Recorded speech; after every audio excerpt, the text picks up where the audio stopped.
Well, the impetus for Letters from Generation RX is really tied back to my 2008 film Generation RX. And in the wake of that, I received about 2,000 letters from real people, parents and mothers and educators, even policemen, telling me about some of their horrific stories on various psychiatric drugs.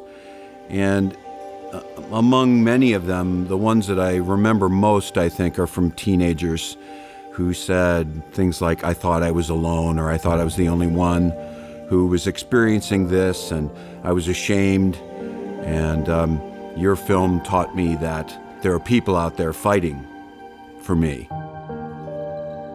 I think the most important thing to me is that it tells more human stories. So I tried to introduce the concepts in the most palatable way I could, assuming that it was going to be seen by people who knew nothing about the issues, or very little about the issues, certainly the science. We're simply not providing families and teenagers with the kind of information, complete information they need in order to make an informed decision. And that's just the most awful thing about all of this, because so many of these deaths could have been prevented.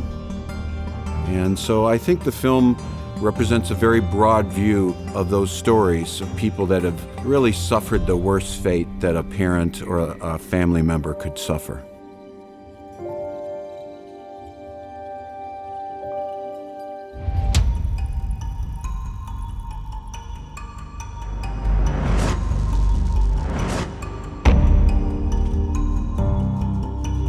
Full professor? Mm-hmm. What rank are you? Full professor. What's after that? God.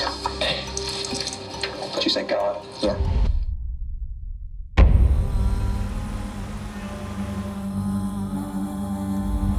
Distributed Paxil with false and misleading labeling.